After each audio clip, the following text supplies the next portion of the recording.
Welcome to What Is It About the Weather? The weekly podcast where we explore all things weather intertwined, weather mixed, weather influenced. Some weather in another word, but not so much the weather itself. I'm your host, Mark Jelonic, and this week we're going to be talking about weather and hair. That's right, we're going to delve into that subject that I know so much about. But before we get there, let me say I hope you've had an enjoyable intertwined weather week. We just kicked off this past week. We finally got into what some people call real summer here in the Northern Hemisphere, or real winter in the Southern Hemisphere is our longest day of the year in the boreal portion of the planet. I won't get into that. You can look that up if you want to Google it. And of course, folks down south of the equator had their shortest day. So they're on the way to recovery, some would say. And here in the Northern Hemisphere, we're now into the waning days of summer. Now, you know, for many people, that's a relative term. We certainly will have a couple more months of it for sure, of prominently warm days where I am. Well, yeah, it varies a little bit by where you are, but the shorter days are on the path now. So, you know, there's that urgency over the next couple of months to enjoy it, to get the most out of it, to do all those things. But if you're in the Northern Hemisphere, I want you to take the following words to heart. Heat kills people and animals and those things that you care about. So take care of them. Those of you in the Southern Hemisphere get a little bit of pass, but remember that. And maybe I'll remind the first day of winter. It's just like cold kills people. However, for now, I'm going to really focus on that heat component. As you all know, in the past few months, the podcast became part of a program here in the U.S. called the Weather Ready Nation Ambassador Program, where I try to bring up things that are important, that are shared from the National Weather Service about things like safety. And the heat one came up as we were here in summer. They hit some other things, but part of it was I also heard somebody, a fellow podcaster, relaying a story. Those that don't know, the southwestern U.S. has been under a particularly strong heat wave during part of June, with daytime temperatures in some places reaching 120 Fahrenheit or roughly 50 C. Not quite there, but pretty close. That's hot, people. And it's hot just to even walk out into for a few seconds. But they were relaying a story about how they had found, or a dog had actually found them, had taken up their house, refuge in their house, on a weekend evening. And in the community in which they lived, there was a kennel available for kind of lost and found pets like this. But it was an evening, and no one was going to be there. Or it was late in the day, weekend, so nobody was on staff. So they had a space where you could leave this dog, a space set aside specifically for it, which is a nice thing that it even exists. But it was out in the open, exposed sun with no water or anything else. What do you do with that? I mean, come on. They made the right decision. They didn't leave the animal there. It would not have been appropriate. It would have been cruel to leave that animal there to just suffer in the sun. Nowhere to go get shade or anything else. Every time you have the option, there's so many basic things you can do with pets, some very simple things. Feel the pavement. Is it too hot? I mean, I remember as a kid, asphalt, trying to get to the pool, for instance, and how hot it could get to my feet. It does the same to animals that you're walking. You're trying to do the right thing. You're trying to get your pet out right, but use some common sense. And it's the stories each year I hear about people leaving their kids in the car, even if just for a few. People, slow down. You should not be leaving any living creatures in your car, generally speaking, at all. I mean, I understand that sometimes you got to run, do something really, really quick. I get that tendency and that urge. but the creature should go with you. Whether that's an animal, or I shouldn't say creatures, or whether it's your family member, whoever it might be, do not leave them in a car that you think, oh, it's just going to be a few minutes. Well, the heat, and there's all sorts of videos. I'm not even going to get into that. You can Google this. You don't need me to tell you this. If you want to see what can go bad in a car in just a few minutes, on a warm day, on even a moderately warm day, then take the time to learn. For those of you who aren't learning, just don't do it. Just don't do it. All right, enough about the heat soapbox today. I'll get off of it, and we'll get to our main story. Now, this is a story I've really struggled with. It was suggested probably a year or so ago by Kathy. So thank you, Kathy, for the suggestion. I hadn't forgotten about this episode. But sometimes, every now and then, I get to a story where I don't know where to go with it. Now, as you all know, I like to learn as part of the process of sharing things with you. We do these, about once a quarter weather and history podcasts, and I get to dig into something I've never dug into before. And it's really kind of neat, right? It's kind of a unique opportunity for me to grow, while hopefully I'm providing an opportunity for you to do the same. But every now and then I hit a topic where I just don't even know where to start. Or I look at it and go, how do I make that interesting? Because, I don't want to sit here and just go on and just kind of talk for a while about weather and hair and, mumble about and that sort of thing. I want to make you think and pause and that sort of thing. So I've tried really hard to do it here.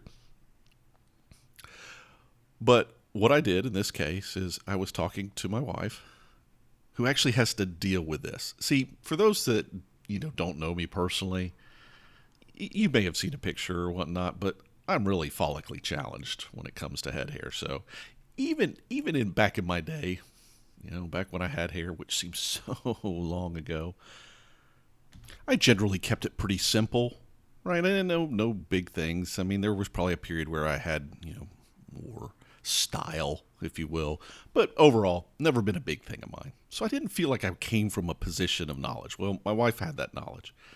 And I went kind of through the outline of what I wanted to cover, or the things I'd found. And she seemed genuinely interested and was like, well, cover this angle and cover that angle. So thank you, first off, to my wife for putting up with me doing this podcast.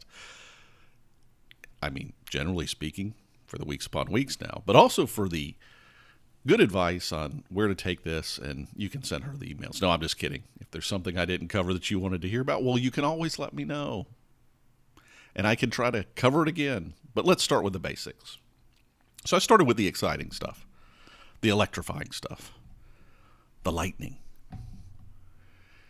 And, the short answer is, and there's some really hair-raising stories that go on, and I'll put a link to one about a historic event that happened a while ago. And of course, with all things, it's been misreported about who lived, who died. They all lived, but it was certainly a very traumatizing event for an entire family. They were taking these neat pictures. Everybody's hair was standing straight on edge. And let me just tell you, if your hair, for those of you that have it, is standing straight out, seek cover. Do not be taking selfies. Plain and simple. It really is an indicator of current flowing through the vicinity, much like anybody who's done the static electricity of rubbing a balloon on your hair and seeing your hair all frizz out, or has touched your hand on one of those wonderful machines that throws electricity through you and seen it raise your hair. Well, yeah, in the case of you're just standing out in nature and it's happening, you don't want to be doing that. Then, of course, there's the sun factor. And like your skin, ultraviolet rays really can have an impact. And particularly it changes, it's a chemical process that starts to transform in your hair. And it does impact people with lighter hair differently than dark hair. But as most people know, it naturally lightens your hair. And that's why some people use it as a bleaching component. But like your skin, if you're out in the sun enough that the sun is changing your hair color, your hair is getting too much sun. And they actually sell products now to give your hair some UV protection. But it does change your hair in a not so good way. So be cognizant of that. Now, of course, hair can offer protection from weather elements. From precipitation, again, as soon as it starts raining, water just starts running down my head. People with more hair, water can beat it off and flow it in a certain direction. Now, eventually it soaks, right? And it gets full of water.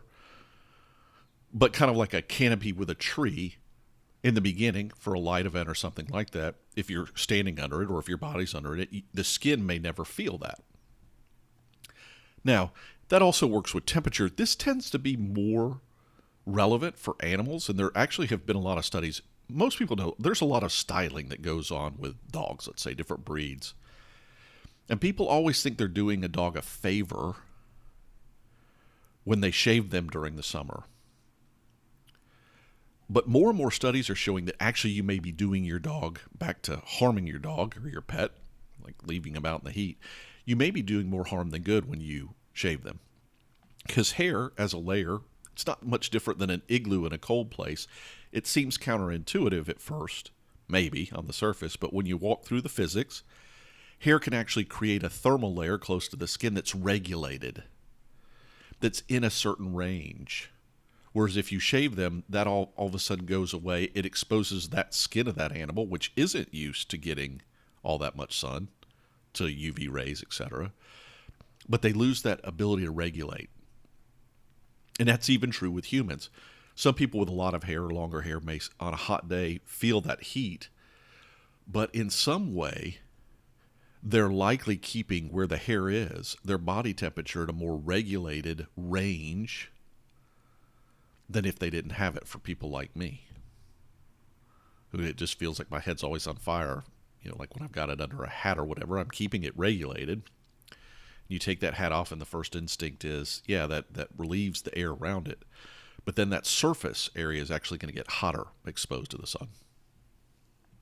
There's even an interesting thing called hair ice that I found in all this.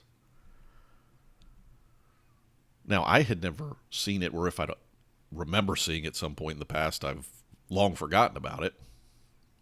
But it's a fascinating thing that happens particularly with rotting wood. So it's a setup that has to take place with certain fungus, decaying wood, that causes these hair-like structures of ice to grow. And most of us that are in kind of areas that have frozen precipitation or frozen water have seen it before, where they've seen like just regular crystalline things form, like from a puddle, maybe, where it's an uneven surface. Maybe there's, it's some water sitting in kind of a muddy, rocky area, and it might take on a shape that's not just a flat ice structure. Well, this is similar to that, except it's a very hair-like structure. So, new thing on my to-do list to catch: hair ice. You can read about hair ice. Do a search. Google it, like I said. All right, now, you're probably all thinking, Mark, you're dancing around the key thing, right? What's the thing that everybody talks about with hair and weather? And again, my wife is a relative expert in this, and it has to do with humidity. The things that humidity or moist air does to what looked like perfectly normal hair before it all started. Now, we've long known about this relationship. It's not something new. It's not something new. And you've heard me even mention it before when I've talked about old instrumentation, some previous podcast where I went into that a little bit.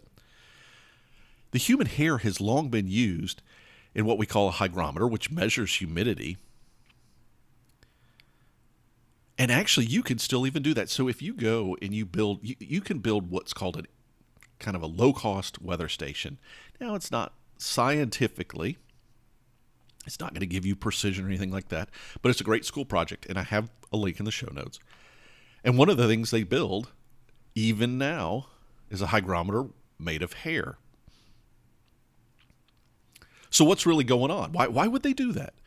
I mean, clearly we knew about the relationship well enough to over 300 years ago or so to start making precise instrumentation, and actually it's still done today. Most often they put synthetic hair so that you don't have to maintain the hair, because as we all know, natural hair has its things. It, suffers from maybe lack of oil or too much oil or whatever else. It's got to be conditioned a little bit to stay in its precise state.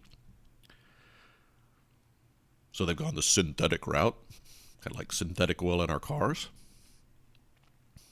But they long recognized that this little thing grows off our body, can offer some high precision in measuring humidity.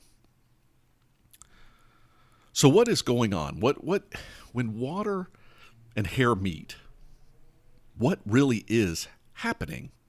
So fundamentally, it seems like there's two basic things that happen. First of all, hair loves to absorb water.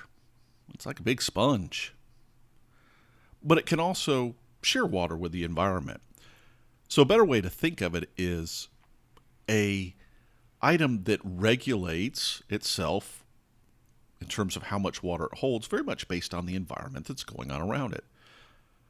So if the air is humid, it will take moisture out of the air, store it, maybe kind of like a camel stores water or other things. You can imagine there's lots of things that cactus store water, lots of things that store water. Hair is very similar to that. Yeah, the properties might be a little different in how it does it, but it's a water store. And that actually could get into temperature regulation as well. But I didn't walk down that path deep enough to take all those steps. So let's not get too deep in that. Just know that hair will take water, or it will also give it back, which is why during certain seasons or certain arid climates, you may find hair is less moist or more brittle. And it's for this very same reason. So it goes both ways. The other thing that's interesting, and this is the part that I had heard that other part before, the part I really didn't know, which is how curly hair kind of gets curly. And it has to do, now, some people, naturally, that's the structure, but there's also the second component, which is why curly hair gets more curly. It has to do with hydrogen specifically, which we know there's a little bit of that in water, right? And it has to do with the way that the hair follicles connect to one another. And they use hydrogen to kind of create a new bond, right? And this is what causes that curl or that fold back on itself. Hydrogen helps in that process with the proteins that are commonly available in hair. So this is what helps with curling. Let's say someone wants to create curl, so they set their hair a certain way. So people with very straight hair who go out of their way to make their hair curly. But it's also what happens more naturally with curly hair to get more curly. So imagine it this way. Hair, when it's introduced to an environment that's more moist than where it's been, sucks up that moisture. And at the same time, those hydrogen atoms allow the hair to kind of curl back on itself. So the water creates volume, makes hair thicker, might spread it out some more. But then those hydrogen atoms are available for any sort of motion. So a little bit of wind can all of a sudden create kink in the hair. Or you just touching your hair just a little bit. Friction of any kind can cause that hair to double back on itself. So that's fundamentally what's going on, right?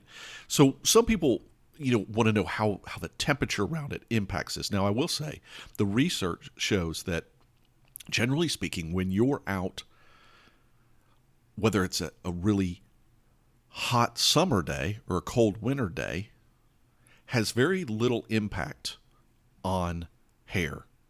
Normal earth temperature ranges. I'm not going to get into curling irons, all that stuff, because yes, at some point, and we're talking really high temperatures, but not beyond those, that does have an impact on changing hair and setting it in a certain way. And that has to do with elasticity of hair. Maybe something we can get into a little bit more. I'm not going to get into it deeply today. But it does impact things. So that elasticity, that's like a spring, right? When you think about a metal spring that always goes back to itself until it's overstretched out or it's worn out over time. Hair is very similar, and that's why people use heat. Heat's a big component in elasticity, not just with hair, to set hair a certain way. And as you know, once you get it set, it tends to stay in that shape to some extent, and that's why people do it. But the temperature when you're just out and about really doesn't do anything except keep in mind that warm air You can have relative humidity. This is a measure of how much moisture there is in the air on a very hot day and a very cold day. And while both of them may be at 100, it's very different things because cold air just can't hold as much water. And we've discussed this before. So the impacts might be very different on a summer day, but it's not because of the temperature per se. The temperature's not doing anything necessarily to the hair, but the amount of moisture that surrounding air can hold is different. So you could argue that warmer days are going to have more impact, and that would generally be true. But it's also going to depend on how much moisture relatively is in that air compared to a colder air day. So, it's not exactly apples to apples. So fair to say, warm, moist days more likely impactful than cold, moist days. But, there's some nuances in that. Just remember that the temperature itself is not having the impact. It really is focused on the moisture. So then the real question becomes what to do about it. And this is really clearly one of those things where I didn't know squat. However, using my resident expert, I was able to be pointed in the right direction, let's say. And I really started exploring, really what to do about it. So the first thing one tends to think about is we all know there's lots of hair care products that are sold out there. Straight hair, curly hair, protect your hair, moisten hair, dry hair, keep the natural oils in, take the natural oils out, replace the oils, whatever it might be. So fundamentally it's how do the things work and do they work? And the answer seems to be some of them really do. Fundamentally, the things that work,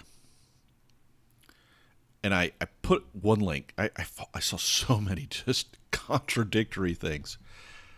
Some that would tell you to dry your hair completely out because moist air takes in more moisture. The physics didn't even make sense. But I found one for those that really are wanting to dig into this topic a little more and understand a little bit more and what to do about it. I did find one good link that seemed to capture a great deal of things to try to help. But here's the short answer. Ideally, if you really wanted to make your hair not change much, you would style your hair in humidity that's consistent with what you're going to be around all day long. But that's not really realistic. You may not get it to set to begin with. But fundamentally, products that keep the transfer of moisture from going either direction are likely from a chemical standpoint or from a treatment standpoint. Those are likely the things that have the biggest impact. The other thing is just take better care of your hair, of course, with its natural oils and treat it well. Because it also, that whole idea of how hair turns back on itself is amplified a lot of times for people that already have curly hair to begin with. And the way the follicle works and split ends and all those things come into play.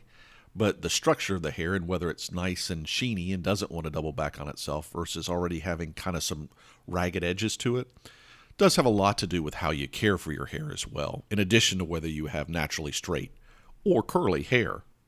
So products that rate well from a standpoint of taking care of your hair to keep it naturally healthy, and ones that give it that sort of protective layer, like wax does for a car or anything else, that tries to stop the transfer of moisture in both directions, keeps what you have in and keeps what's out there from getting in. So that's from a cosmetic standpoint. Now, I even found an app that would tell you about whether it was going to be a good weather day or bad weather day. There's a couple of them. But like so many, we've kind of matured in the app space, right? We've gone from there was an app for everything under the sun to half the apps that are now in the app stores don't work. Well, this seems to be the case. There was articles written up about this thing and everything else, and the website still exists, but you go and you punch in your location and it doesn't do anything anymore. And I think they've learned the hard way how hard it is to work with weather data, which I could have told them that part. But just use some logic, really, right? Know what's going on with your hair. Two things really going on. You've got the moisture transfer going on, and then you've got this hydrogen bonding principle with the hair of going, making it double back on itself. And respond with approaches and logic that makes sense. Like I said, I have this one article, and a lot of it seemed logical compared to a lot of things I read, which didn't really fit that bill. Any case, I hope this has helped. I hope Those of you who never really thought about weather and hair that much know a little more. And those that actually do think about it a lot have some grounded information with which to move forward in your ever present effort to deal with the challenges of weather and hair. So as I mentioned in the beginning of the podcast, we're in that time of year where a lot of people in the Northern Hemisphere are going on vacations, doing that thing, they get away.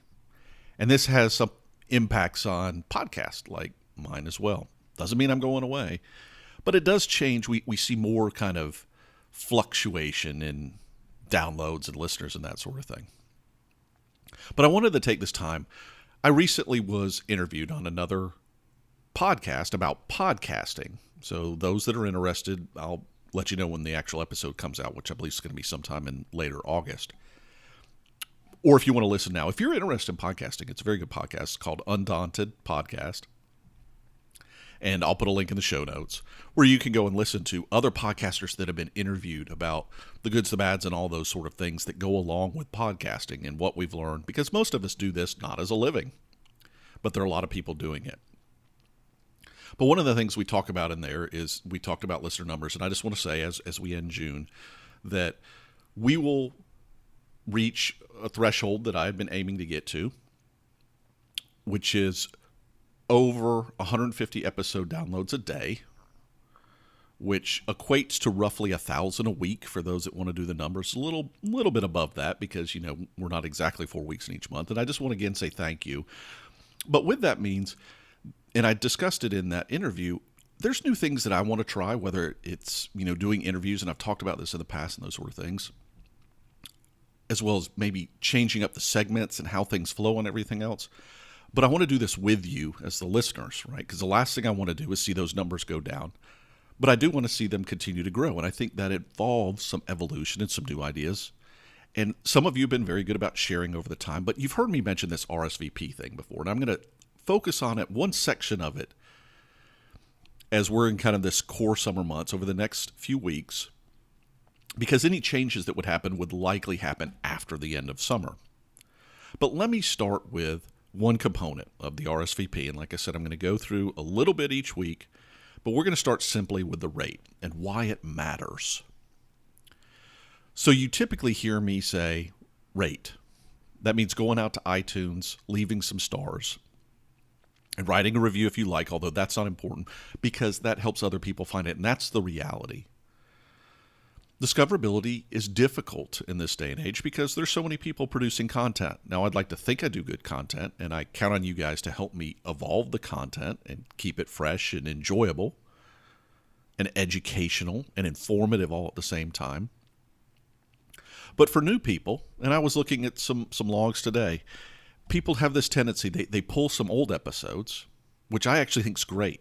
They pull some old episodes, make sure, a topic that maybe interests them, make sure it's a podcast they're interested in, and then they'll actually pull the newer episodes or subscribe to the podcast or the more recent episodes. But the only way they find you is if other people have talked about it in some way. Now, when it comes to rating, that just means you bubble up to the top more often. Or when they do find you, that they see that people have said nice things about you. So there's a few ways that all of you can help with the rating. Every single one of you can help in some way with a rating. iTunes is one of those ways. There are other sources that do ratings. They're not as critical, but for those of you that do use iTunes or the Apple podcast app where you have a chance to rate and share, that is incredibly helpful. But for those of you who don't do iTunes, or you could want to help and look in other ways, there are a couple others. You've heard me mention before, I have a YouTube channel. And you can just go to whatisitabouttheweather.com/YouTube, and it'll take you there. And one of the reasons I have to do it that way is the following is still pretty small. Part of that has been for the past 6 months or more, I've been uploading past episodes of this podcast on there. So a lot of the content, certainly not all of it, but a lot of it is actually these episodes. And I didn't want to push it because I didn't want people to feel, well, I just listened to that. Well, as of this week, I'm caught up. So if you would have the time, if you follow in YouTube at all or subscribe to any podcast or any channels or whatever it might be, If you can just go in there and hit subscribe, you'll also get the What Is It About Cloud episodes. That there was a new one of those this week. Weather shorts, which I do from time to time, sometimes on just interesting weather that I've observed, sometimes on educational topics, kind of like the old What Is It About the Weather episodes. And even those might get picked up. But it's not going to be worth doing it until I have enough subscribers to have more control. We're part of the way there. But all you have to do is subscribe, and it makes my life easier. It helps other people find it. It's the little nuances of how all these computers on the back end decide who to tell other people about. The best episode I have in there, the one about selecting a weather station, oddly enough, it has more views by far than any I've done. So that one gets served up a lot for new people to find, and they do. But just go subscribe. I've also recently started a Facebook page. I don't know how that's going to evolve. I've tried a couple things, but right now, again, the numbers are pretty small. And I've seen this in my area of podcasting. Some podcasting segments are really good about Facebook and have a lot of engagement. Weather podcasts don't necessarily fit for that well, but I'm going to try some things and do that. But I'm not going to do it until the numbers are higher. I'll continue to put out some basics, but I really need people to go and just like and follow that on the Facebook page. So you can pick any of those three things. You can do them all. But if you would do one of those this week or next week, or whenever, anytime you do it, it helps. But that's what the rating thing is all about. It helps with discoverability from people that are unknown to the rest of us. That's the important part to keep in mind. Like I said, I'll touch on the other ones over the next few weeks. And keep in mind also that all of this is with the idea of how the podcast continues to evolve and improve and hopefully is more valuable to you as a listener with the content that you receive. So don't forget all of our SVP, rate, share, validate, and pledge. Feel free to reach out. What is it about the weather at gmail.com or what is it about the weather.com/contact. Either one of those things will get you to me with show ideas, comments, feedback, whatever it might be. And again, I do like the critical feedback as well. Is there something you don't like or something you would like to see? Some segment. It doesn't even have to be a show idea. It can be, have you thought about doing X or Y? Because I love having those exchanges and even iterating with you about how it might become part of the podcast. But for now, I'm going to bid you farewell. I do whatever it might be in your location around the globe and just say, I hope you have an enjoyable, interesting, and fun weather intertwined week. Because as we all know, there's much more to weather than the weather itself. There's your two White Sofa production. We're tired of hearing our uncle grovel, so please support him on patreon.com/weather.